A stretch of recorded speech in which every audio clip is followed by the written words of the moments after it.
Folks at home, welcome back to the 5-acre pond build, and if you missed the previous videos in this series, I'll put a link down in the description below. And last week we added a variety of different structures to the pond, including tunnels and different types of brush piles that would attract bait fish, and some that would provide shade. And we had already gotten the pea gravel set around the island and the oak throne set in place, and one of the last things we needed was a good water source, so we dug a well. So we made a lot of progress over the past 10 weeks with this pond, but unfortunately we won't have a lot of production this week because we're getting a lot of rain from Hurricane Ida. Now its path is directly at New Orleans, and you can see this is where we are on the map, so we're supposed to get several inches of rain. So before all of that comes, I needed to get some erosion control in place. So I went out and got some silt fencing and got that all trenched in, especially in those watershed areas where I know we're going to get a lot of water flowing into the pond. And also got these things called hay wattles that'll help slow that water flow down. And then I went through and reseeded some areas that didn't have grass and covered those up with hay.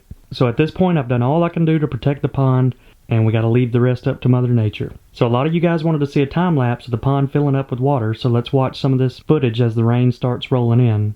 And this is where I'm kind of torn. Obviously, after you just build a pond, you definitely want to fill it up. That way you can move on to stocking it with fish and all the other good things that come with a body of water. But the reason I'm on the fence about it is because I had a couple of other projects I wanted to do before the pond filled up. One of them, I had my guy ready to come in and build the dock, but if this storm fills it up, we're going to have to go with the floating dock versus your traditional style wooden dock. And then there were also a couple of other small projects that I wanted to do, like welding a wire cage onto the vertical standpipe right over the drain valve, so if I ever opened up the valve to drain it, our bass and bait fish wouldn't get sucked out of the pond. But at this point there's nothing I can do, so I'm just going to sit back and accept whatever happens.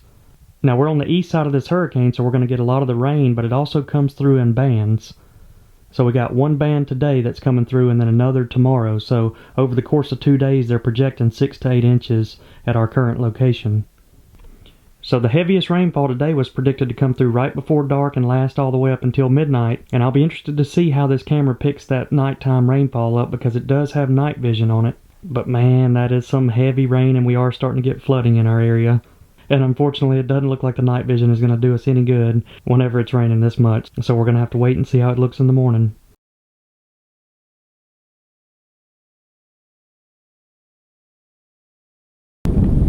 Alright folks, time for a pond update. I'm out here in the middle of a hurricane. I'm just in between bands. It's not over, but we did get a good break in the rain. So all that straw I put down got washed out, so no big deal on that. Looks like these did hold up pretty good. It did wash out a little spot right there and let some water through. Got more water coming back here. You could see some of that grass started to take before the rain came in, but that right there is what I wanted it to do. Stop a lot of that from getting washed right down in there. Ooh, the silt fence definitely held up. Stopped a lot of silt from getting washed down in there, so that was well worth it. But it looks like most of the water has ran down there to the deep end. Let's take a walk around the pond and check it all out. Here's an area where we had a little bit of erosion and some silt got down in the pond. You can see most of the bank's holding up really good. Everywhere we got good grass, but anywhere there's just one little strip of not so good grass, that's where it washes down in and washes that silt right into the pond. But so far everything's holding up pretty good. Just one little spot like this here and there. Hey, we finally got grass growing on Alcatraz Island. I like it. So I'm really happy with this spot. This is where all the water washes into the pond right here.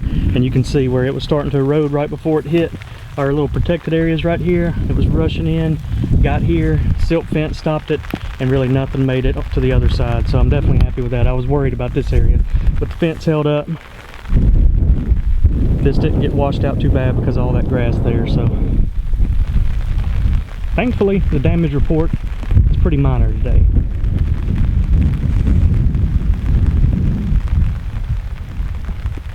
And all of this straw actually held up, and you can see the grass starting to poke through it.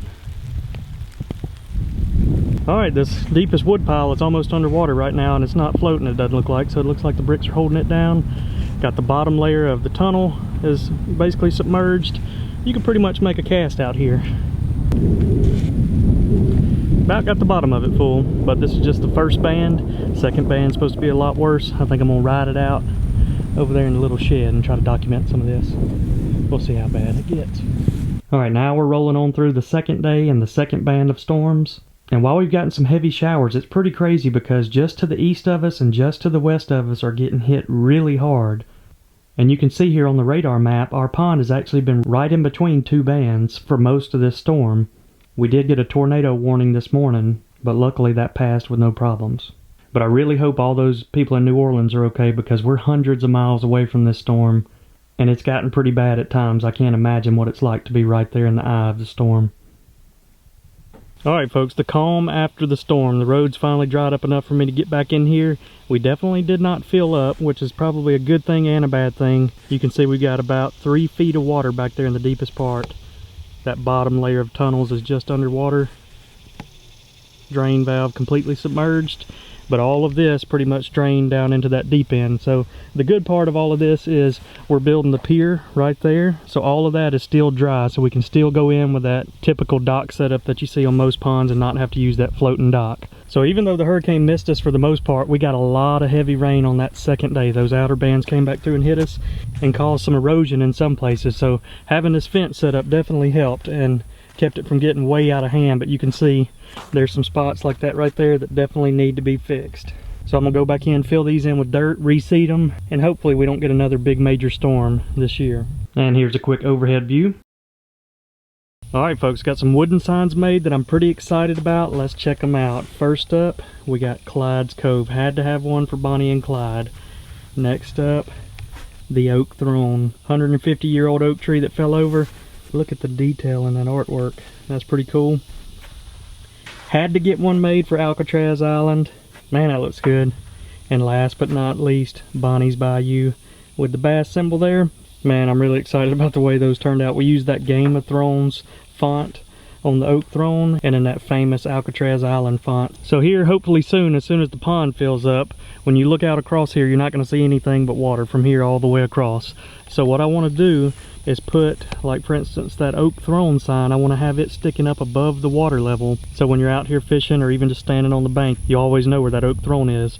Now the Alcatraz Island, that's going to be the only one that would naturally be out of the water, but hey, you got to mark the island. And then Clyde's Cove sign will be over there, and I hadn't even shown you guys where Bonnie's Bayou is. Alright, Clyde's Cove is just over there right around that bend, and this is going to be Bonnie's Bayou. So the idea behind this area is just a shallow little pocket with a lot of stumps in it. One of those that you'd really love throwing a topwater lure in. So I got a bunch of that gnarly looking stuff. Kind of resembles root ball system like the oak throne, but we're going to put it all throughout here.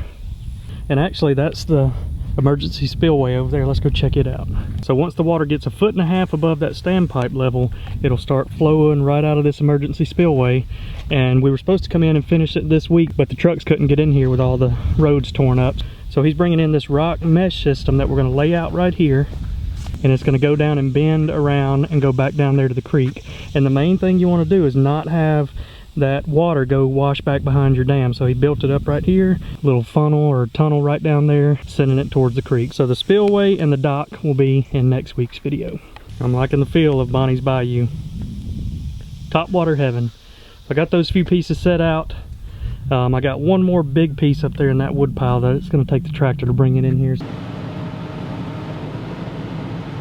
Alright, I think I'm going to leave it upside down just like I did with the oak tree. Makes these guys look small now. So I got it anchored down with some cinder blocks. Got the Bonnie's Bayou sign moved over to here. Surprisingly, this big stump has stayed upright, and it looks like some silt or something washed in, maybe out of this clay, and helped bury those cinder blocks a little bit, so that may actually stay standing. Alright, now Bonnie's Bayou is a wrap. Time to move on to the next project.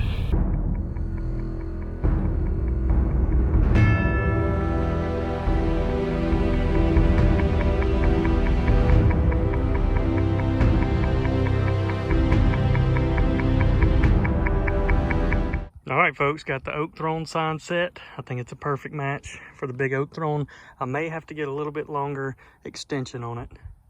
I got it good and secured in there right now, but I think that may be a little under the water level, so probably got to go a little bit higher with that one. So let's talk about how we're going to find everything once it fills up with water. So we're going to have the oak throne sign here. We're always going to know where that's at. But all these other wood piles, you're not going to know where they're at once it fills up with water. So some people talked about using GPS coordinates to mark them. That's a good idea, but I got one that I think is a little bit better. I'm going to go in on all those wood piles and mark them with buoys. So I'm going to cut a lot of this string off and just leave just enough for the buoy to get up to the surface level, because if you put too much string on there, it may float over here or whichever way the wind's blowing. But in this case, I'll put about 6 feet of string on that log right there, and then as it fills up, it'll always mark my spot for me. So we're going to do it to all the major piles. One wood pile there, the tunnels, another wood pile there, and then one on the back side of that island. And wouldn't you know it, every wood pile is underwater. We're about to get a little wet. All right, I'm out here at that bullseye structure. Just got this one tied on. But just as a reference to how deep it is, I'm out here past knee deep, and we still have a lot of water level to go. You can see we still probably got about 5 to 6 feet. So it's a big drop off right here. So you got the road bed right there, 5-foot drop off, and then another road bed right here. So this is a nice little hole. Now, my only concern is keeping that floating and not getting caught up in all this trash and not being able to float. So I tossed it over there. Hopefully it'll stay out of the wood pile. Got that wood pile marked. I'm just gonna leave that buoy laying up here on the bank. This water actually feels really good. It's still a little muddy from the storm, but it's nice and cool. It's about 90 out here today. All right, I just tied off to that second row of tunnels there. The bottom 3 are all underwater. Hope there's no gator in there.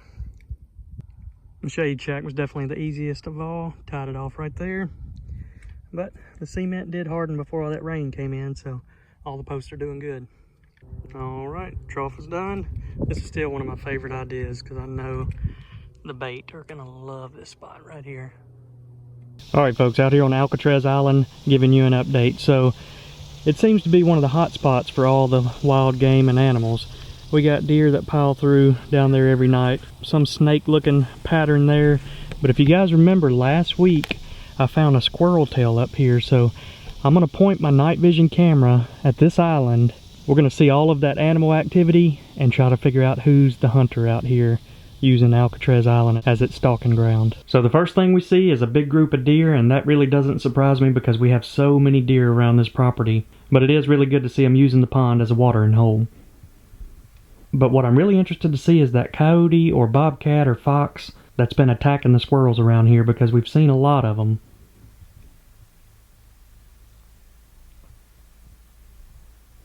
So after watching hours of nighttime footage, I finally found it, and check it out. They're on the island right now. And you are not going to believe what it is.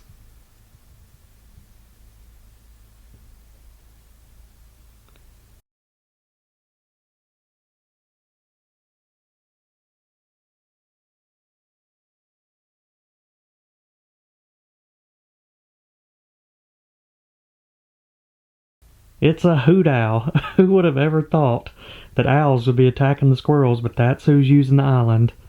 Man, that's crazy. Alright folks, one of the first things we promised Sarah is that once we got water in the pond, she could go swimming in it. So we're going to let her get dirty and muddy, and then we're going to wash her off in the tub. Sarah, you going to get in that pond? You going to swim in it?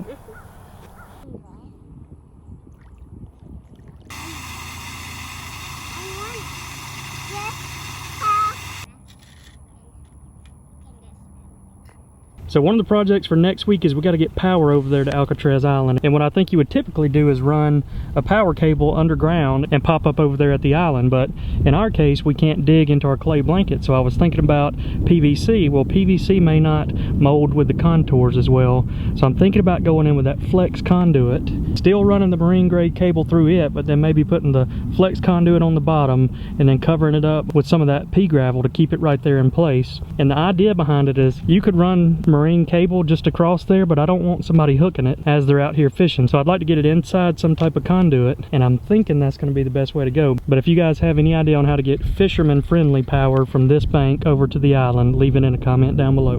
But now let's take a look at some of the game camera footage. It looks like we got a couple does here fighting over the soybeans, and the bucks always seem to get along a lot better.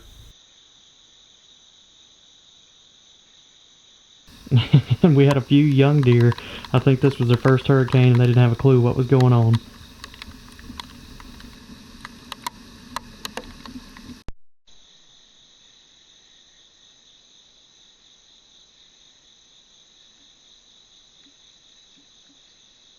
And I apologize to the bobcat about blaming him for the squirrels. And now it's time to feed the most aggressive fish on the planet, Mr. Moby.